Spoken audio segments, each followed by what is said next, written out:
Good evening. An unidentified woman was shot and killed by unknown assailants adjacent to the PNP office at the intersection of Hagley Park Road and Rainsford Road this afternoon. The woman was rushed to hospital where she was pronounced dead. The gunman fled the scene following the attack. And Mello TV News will bring you more on this story in subsequent newscasts. In the meantime, 2 men were shot and killed by armed men in Mount Crawley, St. James this morning. The victims have been identified as 64-year-old Henry Salmon, a cooking gas operator of Mount Crawley, and 56-year-old Gilbert Jackson, a cabinet maker of York Brush, also in Mount Crawley. Reports are that about 9 a.m., Salmon and Jackson, who are close friends, were using his truck to assist Jackson to deliver a cupboard set which he had just made. On reaching a section of York Bush, both men were attacked by an armed man who opened fire, killing them in the cabin of the truck. Operations Officer for St. James Division Superintendent Errol Samuels urged residents to work with the police to bring the perpetrators to justice. This morning we had an incident where 2 members of the committee here in York Bush were shot and killed whilst traversing in a motor truck along the roadway. What we have gathered so far is that there seems to be some member of the community who is creating havoc amongst the members. We are following some leads, and very shortly we will hold that person accountable. We want members of the community to work with the police. We are hearing that there are persons who are moving around in the community with firearms. We want the community to know that we are here to assist. If you see anything that can cause harm or persons who you believe are criminal elements moving within your community, call us. We are willing to come and hold those persons accountable for you. Just ensure that you work with the police, the local police in the anchovy space, even though small in numbers, they are willing and able. We are sending additional support to the anchovy space, but we intend to really, as quickly as possible, bring this matter to some conclusion. Member of Parliament for South St. James, Homer Davis, told reporters that the day is a sad moment and that it is alleged that the shooter is responsible for at least 3 other murders in the area. Today is a very dark day. We have lost 2 members of this community that is an exemplary to what good citizens ought to be like in this country. If we had more citizens of this character, then Jamaica would be the place of choice. What has taken place here this morning, personally, I'm not in a state to describe it. It come to attempt. It is barbaric. It is cruel. It is inhuman. And based on my information, is that they were killed by persons who is very familiar with the area, and I would imagine very familiar with them. Mr. Davis also called on the police in St. James to carry out their investigations and to ensure that the shooter is brought to justice. Joe, as he is popularly known, Gilbert, as he is popularly known, were on their way out of the community. Gilbert had some finished cabinet work in the back of his truck. Joe was assisting him to take that job to a job site to commence work on a Monday morning. Joe was on his way to open up his business out in Mount Crawley. Bullet came out of the guns that just snuffed out the lives of 2 well-respected, highly rated community members. But I'm going to make this appeal to the people who know this fellow,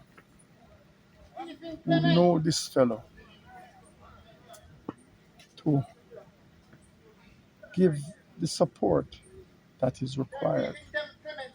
Because, based on my understanding, this is the third murder alleged to have been committed by the same fellow. Matter of fact, a young man by the name of Nick was murdered probably about 2.5 months ago. He was buried about 3-4 weeks ago. On your way out, you can look on the right hand side. You see the freshly covered grave. Right? Freshly covered grave. As a community, I must say we cannot allow 1 or 2 members of the community to hold a community at ransom. This shooting comes just hours after 2 men were shot, one fatally, at a popular bar in Anchovy, which is in close proximity to the double murder scene. 1 man died in that incident and another was injured.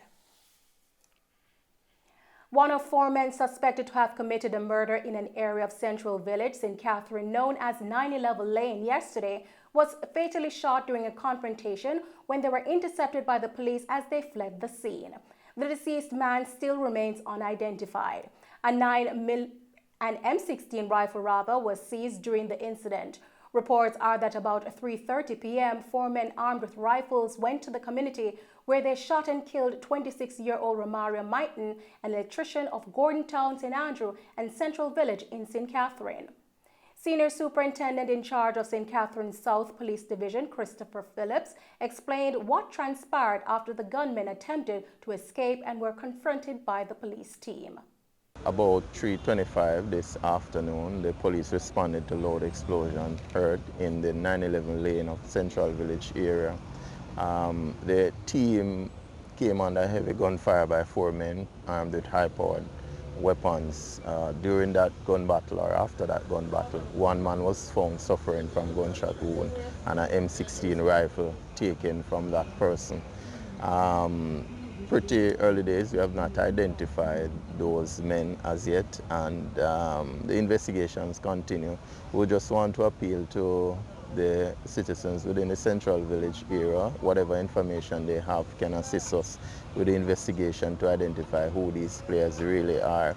You know, it's pretty unfortunate that, you know, a rainy period and these men decided that they're going to take on the police party. We just want to warn criminal elements out there. The police team is well trained, and once we are engaged like that, we're going to respond accordingly.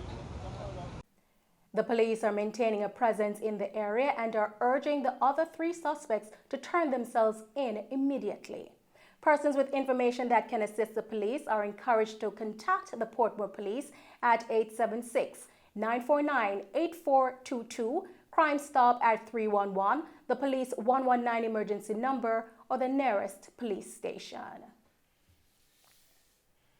The stabbing of a security guard by a parent at the Herbert Morrison Technical High School in St. James has since been condemned by Minister of Education and Youth Favour Williams.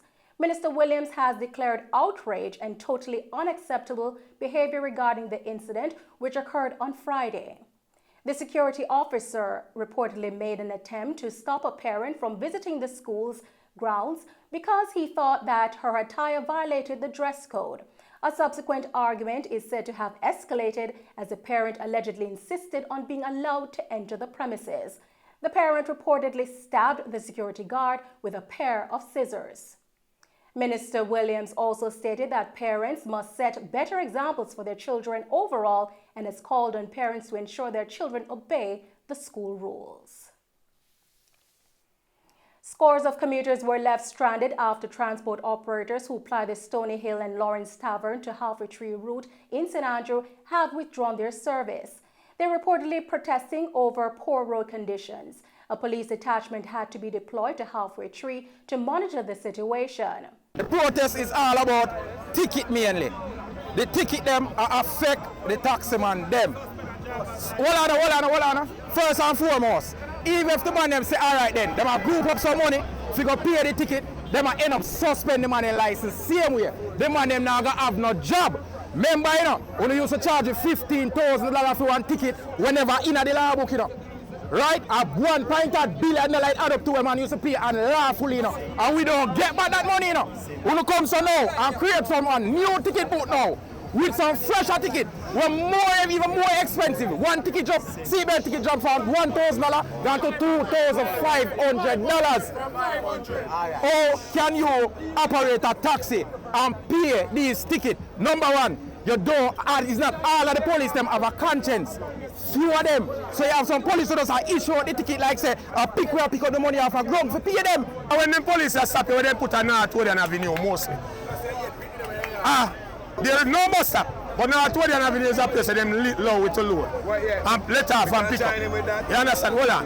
They will tell you a bag of things. They have them time. This is the time. One bag of confusion. Hold on, man. You come around the corner. As me I say, and the passenger come out of the vehicle, you get 3 tickets. You pull over to the left and let off, because you don't know if you park in the little space so we get. Police come and catch you, you know for there so. You get the ticket same way. You understand? Some of the tickets them you get is have feelings. You understand? Right.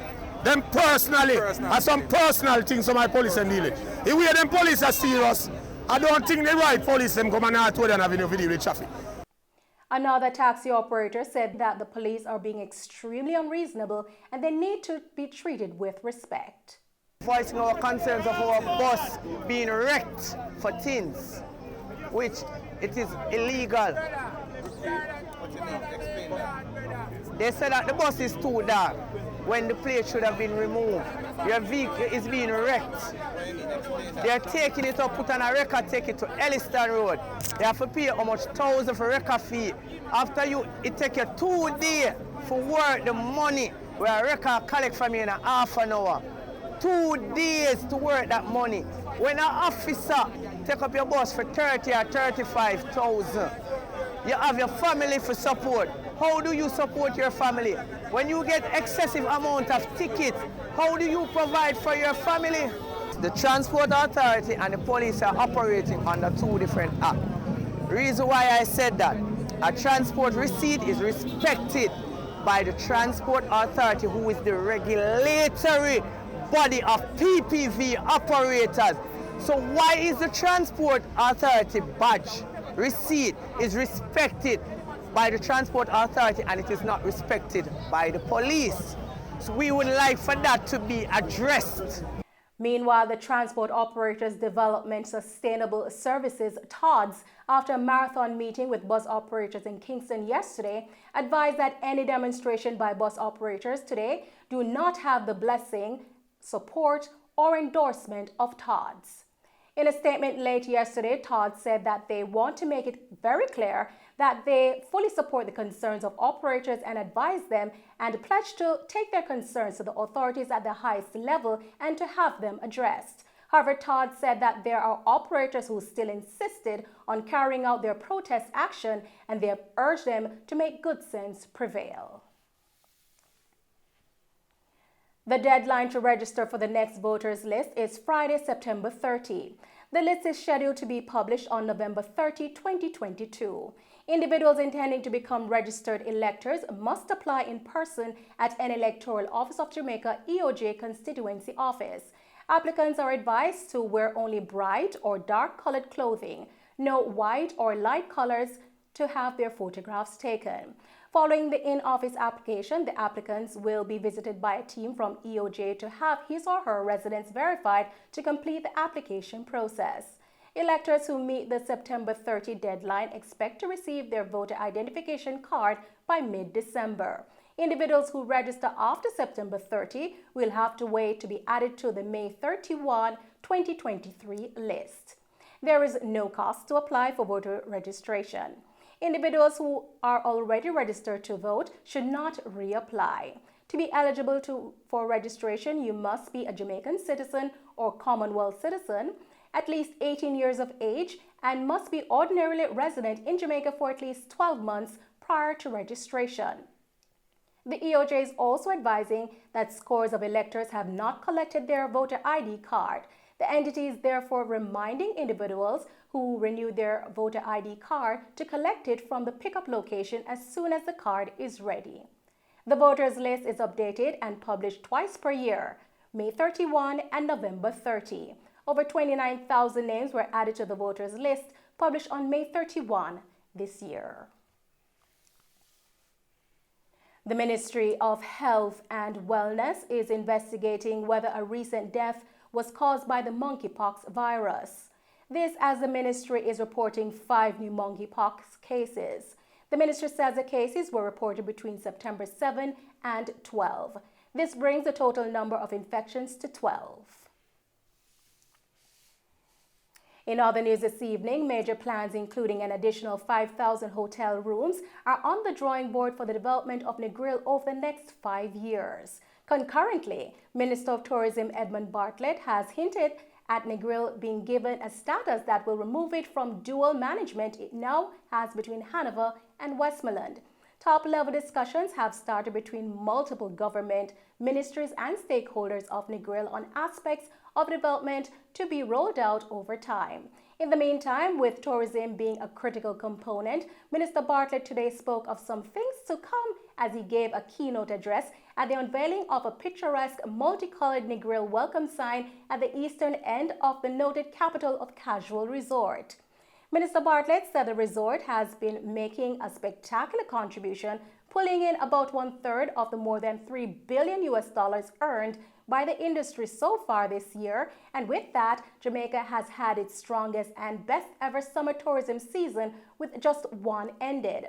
Mr. Bartlett said there is to be a holistic development of Negril, but stressed the need for the resort to be cleaned up and crime and other social issues that have been rearing its ugly heads in recent times. On the cards for further development are close to 5,000 new rooms to include 1,000 hotel at Rhodes Hall, a new property also at Ocean Point, an expansion of the Princess Palladium, Sandals and Beaches properties. With a commitment to the development of public spaces of Negril, Mr. Bartlett said as a start, the existing beach park is to be transformed, patterning the Harmony Beach Park in Montego Bay, but not being as elaborate. He said the proposed plan has the support of Prime Minister Andrew Holness and that it is part of a bigger plan to create appealing public parks in resort areas for the benefit of Jamaicans while inviting visitors to enjoy them. The $12 million sign features a lay-by and walk-by, retaining wall, landscaping, and the fabrication of letters in red, green, and gold reflecting the vibe of Negril. It comes with solar lighting, which helps with its visibility at night and sustainability. And those are the stories making the news this evening. I'm Nicole Hales. Thanks for watching.